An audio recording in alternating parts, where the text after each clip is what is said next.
Funding agencies है, इनको भी फंड करना है, तो ये कैसे करना है, किस तरह करना है, किस काम पे करना है।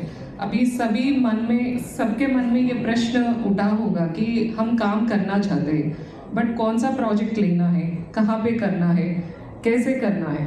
तो इसके लिए एक प्रोसेस है जो मंथन कार्यक्रम का जो सुबह में बुकलेट रिलीज हुआ, तो ये सब बनाते हुए भाई साहब का जो विचार थे, जो विजन था, इसको आगे लेते हुए ये पीपीटी बनाया गया है। तो इसमें प्रायोरिटी एरियाज कैसा होगा, जो एनजीओज का होगा और पीएसयूज का भी होगा, और इसमें दोनों का कन्वर्जेंस कैसा करना है, तो इस विषय को लेके मैं बात करने वाली हूँ।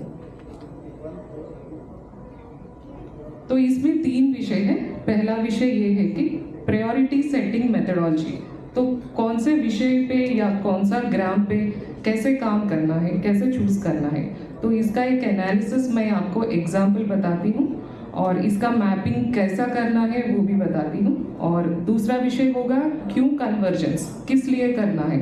सभी लोग हम काम कर रहे हैं अपने अपने क्षेत्र में और अपने अपने डोमेन्स में, तो इसको किस तरह हम समझना होगा और इसके लिए रिसोर्सेज भी कैसे इकट्ठा कर सकते हैं और एक ही विषय पे कैसे काम कर सकते हैं, ताकि हम वो डेवलपमेंट, वो विकास देखें। और कन्वर्जेंस का मिशन क्या है, वही जो मंथन का क्या प्रायोरिटीज है और इसमें किस तरह हम इंटरवेंशन, भागीदारी हो सकते हैं।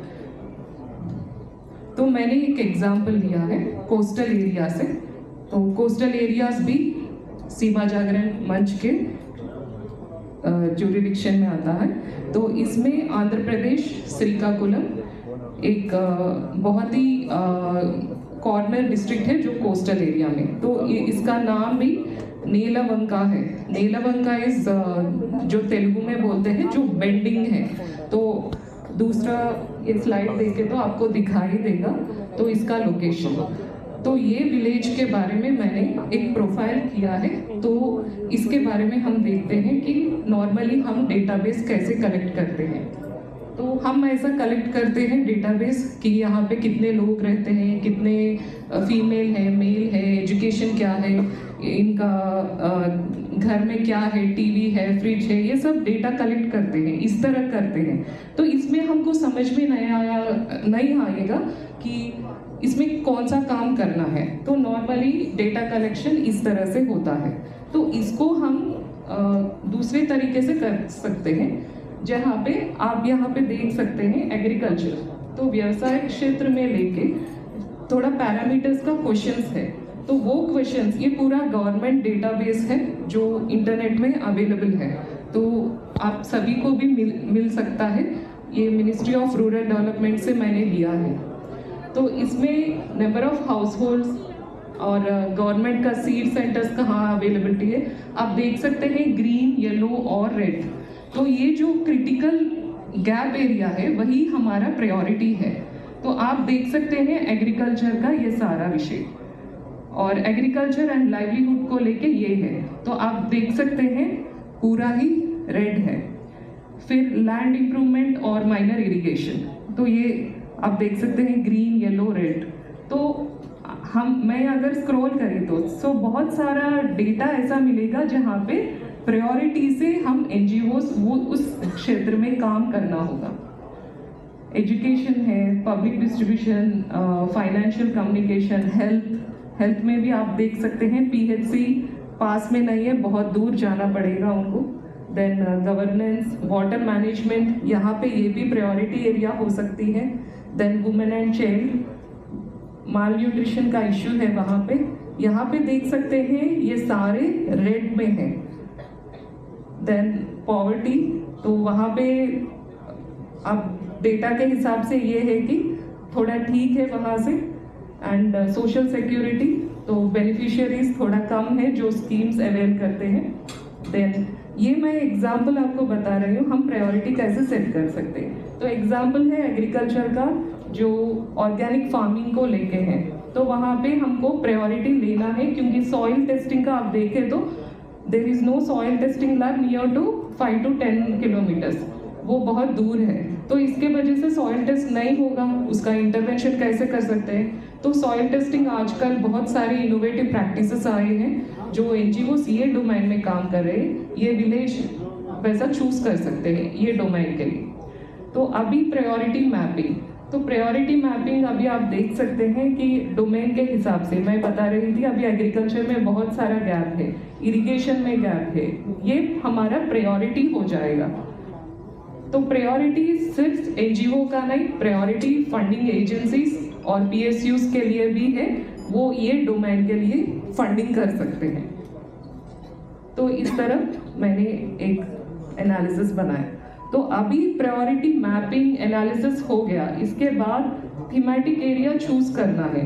तो अभी थीमेटिक एरिया एग्रीकल्चर के लिए डायरेक्टली कोई फंड नहीं करते हैं, इसमें एक फंडिंग होगा लाइवलीहुड डेवलपमेंट के लिए, ग्रीन एनर्जी के लिए, एजुकेशन के लिए। तो ऐसे 5 डोमेन्स मैंने चूज किया, ये सारे इंटरवेंशन वो गांव के लिए कर सकते हैं और ये प्रोजेक्ट आप इजी हेड पे बना सकते हैं। तो क्यों कन्वर्जेंस जरूरी है, जहाँ पे optimal utilisation of efforts and resources की जरूरत है, ये मैं एक छोटा डायग्राम से आपको समझाऊंगी कि यहाँ पे गवर्नमेंट काम कर रही है, स्कीम्स दे रही है हर एक गांव को, पॉलिसी के दौर पे भी एंकरेज कर रही है सबको, और पीएसयूज माइनर इंफ्रा के लिए कुछ फंडिंग दे रहे हैं और फंडिंग प्राइवेट फंडिंग एजेंसीज भी काम कर रहे हैं। और यहाँ पे एनजीओ के पास, बड़े एनजीओ के पास या छोटे मीन्स व्हाटएवर फंडिंग है और उनके हिसाब से ह्यूमन रिसोर्स है, नॉलेज है, एक्सपीरियंस है, इससे ज़्यादा कन्विक्शन है, हर एक को कुछ करना है, समाज के लिए कुछ करना है। वो कन्विक्शन बहुत ज़रूरी है जब हम सीमा क्षेत्र में काम कर रहे हैं।